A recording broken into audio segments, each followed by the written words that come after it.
2026년 1월 14일 온라인 새벽 만나 기도회를 시작하겠습니다. 이제 다 함께 사도신경 하심으로 우리의 신앙을 고백하겠습니다.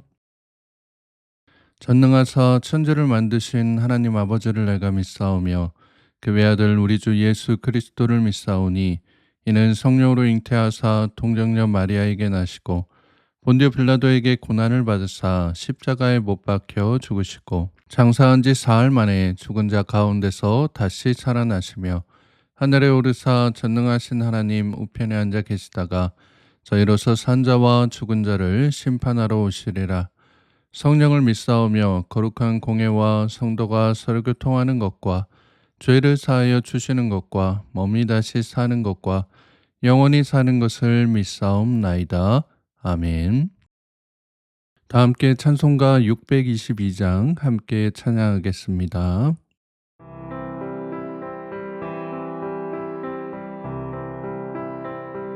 거룩한 밤 별빛이 찬란하다. 우리 주 예수님 나시니라.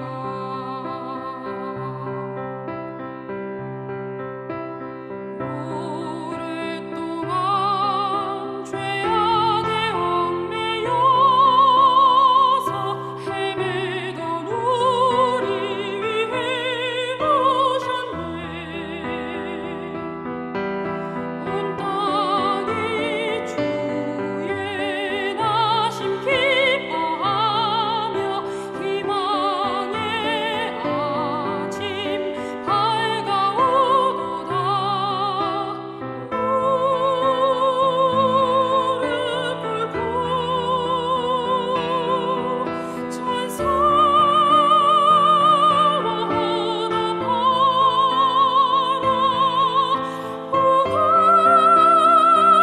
바라보거룩한 밤 주님 탄생하신 밤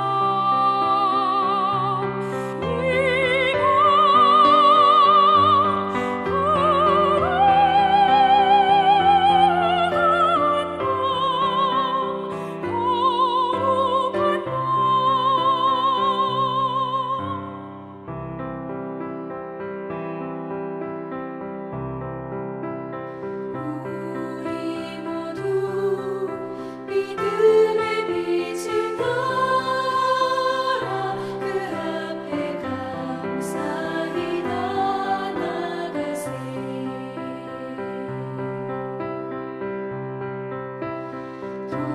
동방박사 별빛의 인도 따라 주 나신 베들레헴 찾았네. 만왕의 왕이 이 땅 위에 오셔 우리의 참된 친구 되시네. 우리들의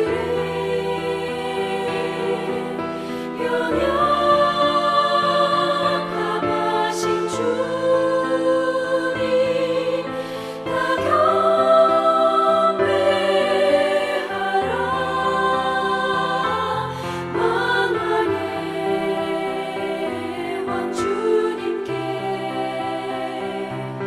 이 밤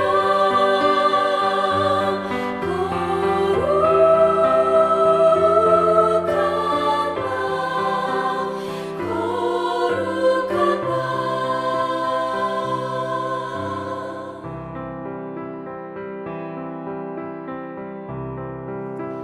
주의 뜻은 사랑과 평화로다. 우리도 서로를 사랑하세.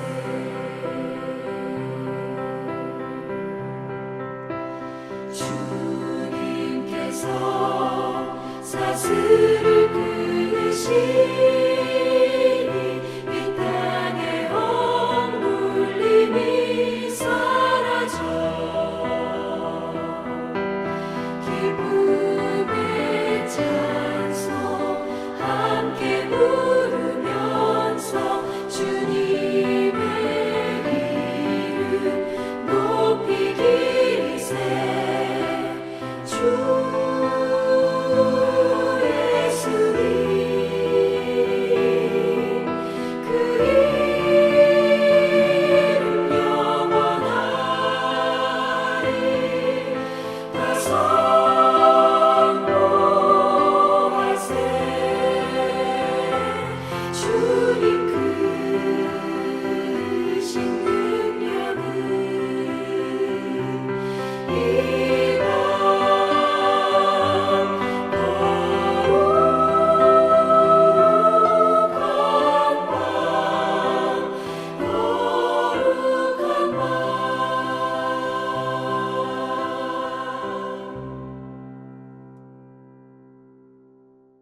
오늘 우리가 함께 나눌 하나님의 말씀은 신약성경 마태복음 2장 1절에서 12절까지의 말씀입니다.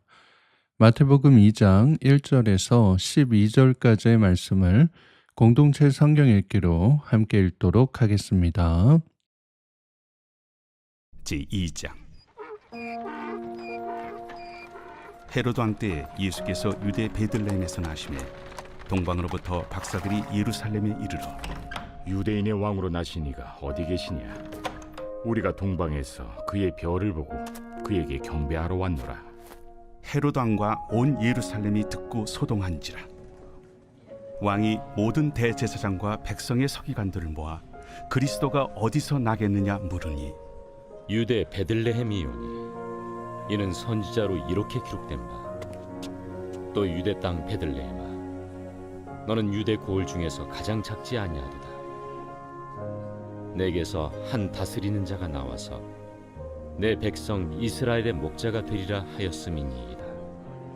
이에 헤롯이 가만히 박사들을 불러 별이 나타난 때를 자세히 묻고 베들레헴으로 보내며 이르되 가서 아기에 대하여 자세히 알아보고 찾거든 내게 고하여 나도 가서 그에게 경배하게 하라. 박사들이 왕의 말을 듣고 갈새 동방에서 보던 그 별이 문득 앞서 인도하여 가다가 아기 있는 곳 위에 머물러 서 있는지라. 그들이 별을 보고 매우 크게 기뻐하더라. 집에 들어가 아기와 그의 어머니 마리아가 함께 있는 것을 보고 엎드려 아기께 경배하고 보배합을 열어 황금과 유향과 모약을 예물로 드리니라. 그들은 꿈에 헤롯에게로 돌아가지 말라 지시하심을 받아 다른 길로 고국에 돌아가니라. 오늘도 새벽 만나기도회를 통해 하나님께서 주시는 말씀의 은혜와 평안이 사랑하는 성문가족 여러분들과 함께 하시기를 축복합니다. 오늘 우리가 함께 읽은 본문은 동방박사들이 예루살렘에 와서 유대인의 왕을 찾으니까 이 말을 들은 헤롯이 놀라서 한바탕 소동이 일어나는 모습과 결국 이 동방박사들이 예수님을 만나 준비한 예물을 드리고 고국에 돌아가는 내용이 나타나 있습니다. 오늘 본문 1절 말씀을 보시면 헤롯 왕 때에 예수께서 유대 베들레헴에서 나심에 동방으로부터 박사들이 예루살렘에 이르러 말하되 라고 나옵니다.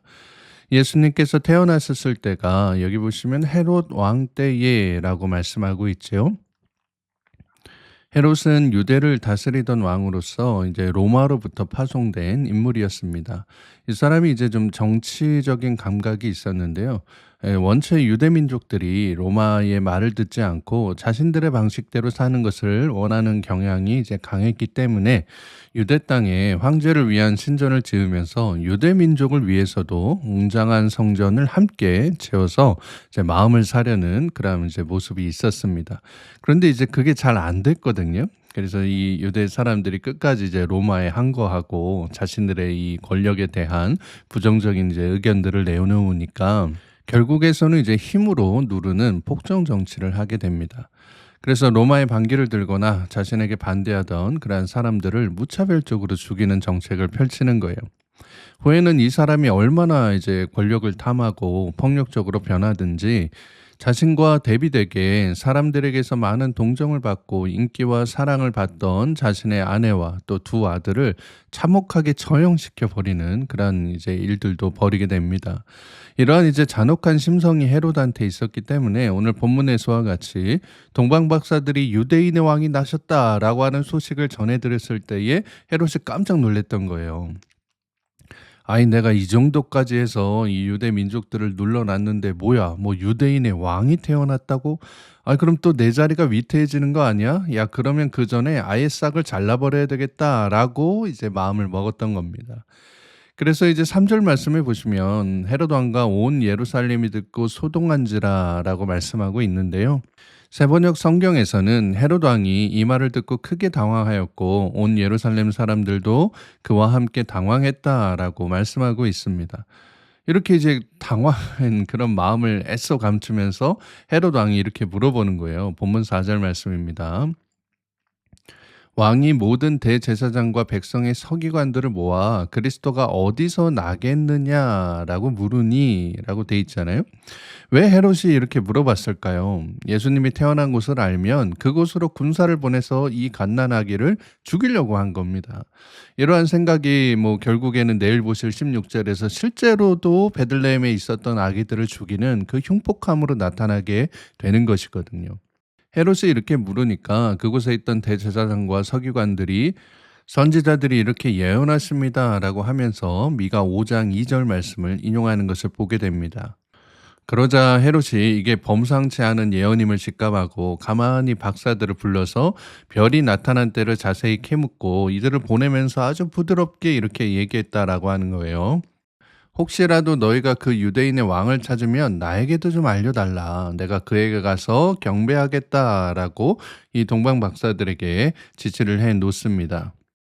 아기 예수 탄생을 경배하러 먼 곳에서부터 온 동방 박사들과 아기 예수 탄생을 막으려 하고 이 예수님을 죽이려고 하는 이 헤롯 왕, 또한 이를 모두 알고 있음에도 아무것도 하지 않았던 대제사장들과 서기관들, 이 세 그룹의 사람들을 보면 지금 우리 교회 안에, 우리 신앙 안에 이와 결합하는 모습들이 있음을 보게 됩니다.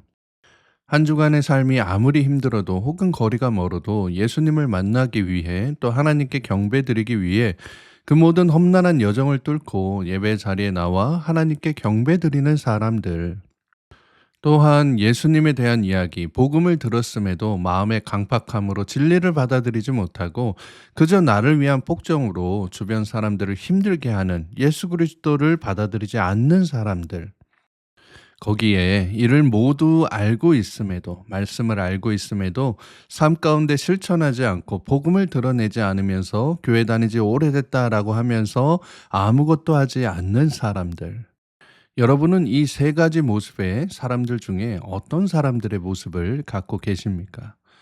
9절 이후에는 이제 동방 박사가 헤롯과 헤어지고 나서 별을 쫓아가다가 예수님을 만나고 크게 기뻐하면서 자신들이 가지고 온 황금과 유향과 모략을 예물로 드리는 모습이 나옵니다.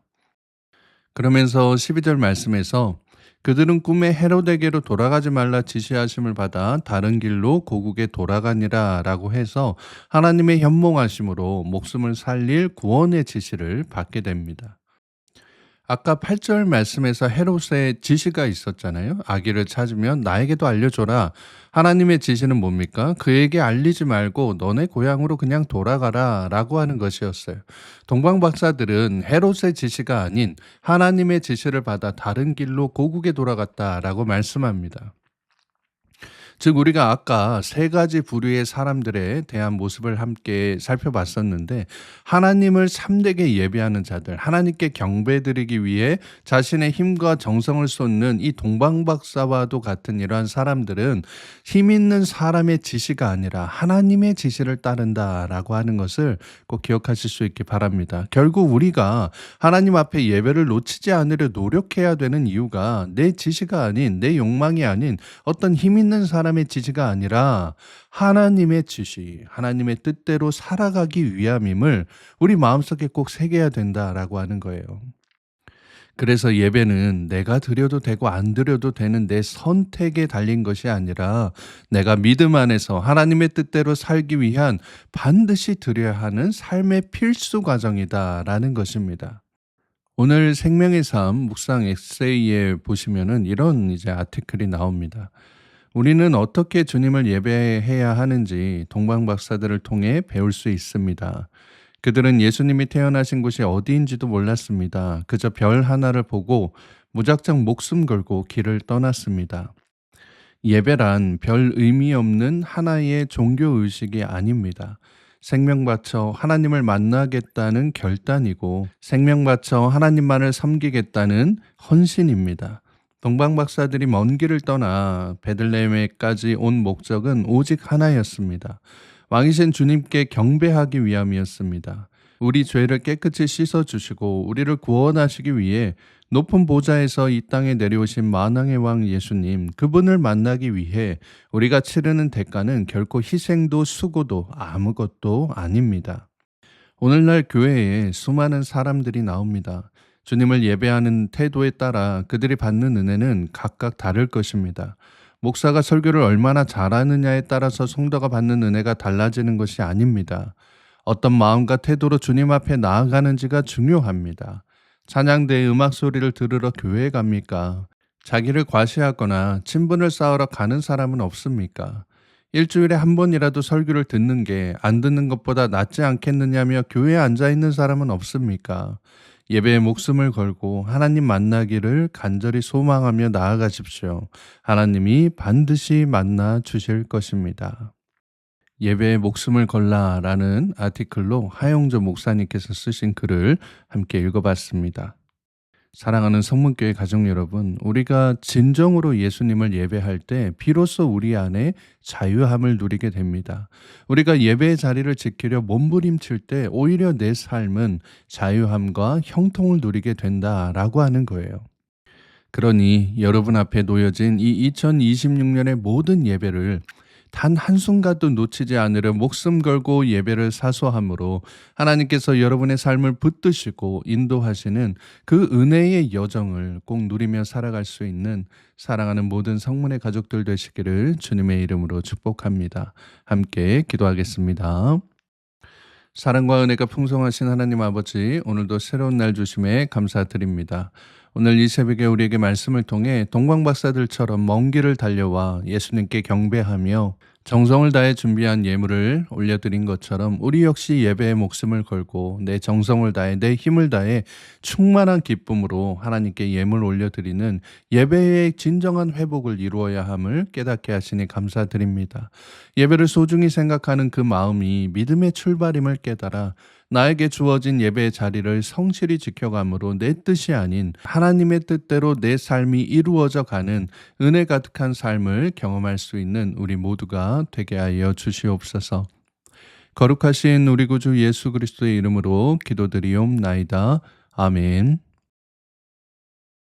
주기도문으로 기도를 마치겠습니다.